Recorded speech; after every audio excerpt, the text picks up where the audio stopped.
now what's happening is the numbers are beyond our wildest expectations. Now, having to do with cutting, we've done a lot of cutting, cutting from people, ideally the people that aren't doing the job. In many cases, people weren't attending jobs. In some cases, in many cases, people didn't exist. They had on the government rolls people that don't even exist.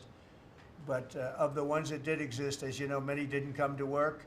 Many had no intention of coming to work. Many were paid and working someplace else. There were lots of bad scenarios, but they're being weeded out, and I think we're probably ahead of schedule on that. And to me, something that was just terrible is the contracts that we're finding, the fraudulent contracts that we're finding, where millions and millions of dollars and even billions of dollars in some cases were given out. And I think we'll start with that. I'd like to start with Doug Burgum, Secretary of the Interior. He told us about a couple of contracts that we have now found. When he got there, they saw this with Chris and everybody, and they couldn't believe it. Doug, could you just relate what you told us a little while ago? No, happy to, Mr. President. There's a federal consulting group, which was a group inside of Interior, but it was managing contracts from many different agencies that flowed through here. One of those contracts was to do surveys of individuals, $830 million for surveys. And so part of the question was, hey, could we actually see the surveys? And then the surveys came back, and a survey was like 8.5 by 11 sheet of paper with 10 questions that anyone's child in junior high could have put together, or AI could have done for free. $830 million. So that's one that we've stopped. And that contract was going out after you were inaugurated, sir. So it was jumping. It's a pure fraud. Yeah. It's a fraud. But we've had many fraudulent contracts that were caught by the work that Elon and his people are doing, and working with our people. It's been brought to light. The fraud, not just waste and abuse, the fraud has been incredible. You mentioned one, Madam Secretary. Well, yes, sir. Well, let me just add to that, and thank you. We just had a wonderful cabinet meeting, all aligned on certainly the effort to realign the government.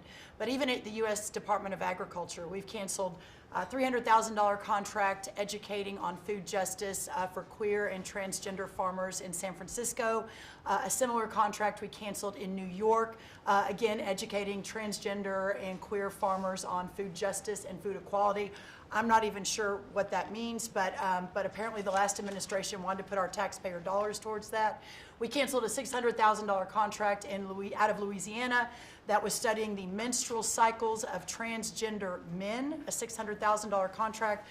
We canceled another contract out of a university in the middle of the country that focused on getting more diversity, equity, and inclusion into our pest management industry. Again, these are nonsensical. It makes zero sense to use taxpayer dollars to fund these. I know these are just a few examples of the hundreds and hundreds that we have found. Well, a clear case of fraud was with the Small Business Administration, where they were handing out loans, $330 million worth of loans to people under the age of 11. I think the youngest, Kelly, was a 9-month-old who got a $100,000 loan. That's a very precocious baby we're talking about here. We're tackling the fraud, waste, and abuse in the agency. We've seen,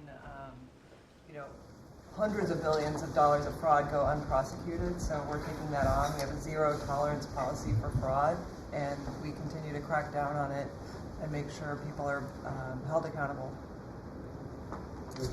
And you have a lot of that. You found far too much of it.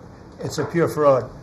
We like to use the words waste and abuse because they sort of sound good, but many of these things are pure fraud.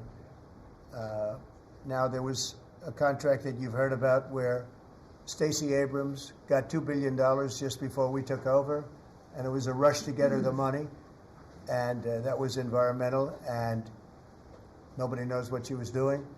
But $2 billion. If you got $2 million, that's a lot. If you got 200,000, that's a lot. But this was $2 billion was given. Lee, do you want to talk about that? And the other one that was even worse? EPA has now canceled over $22 billion worth of contracts. $2 billion going to this NGO that Stacey Abrams was tied to. They received only $100 in 2023. And then the Biden administration gave them $2 billion. The director of the Greenhouse Gas Reduction Fund saw his former employer get $5 billion. So $20 billion went to just 8 NGOs, and they're all pass-throughs. And then they were giving it to other entities, many of them were pass-throughs. And what you have is all these extra middlemen, they're taking their cut. And the taxpayer ends up getting screwed. They're losing out on all this hard-earned money.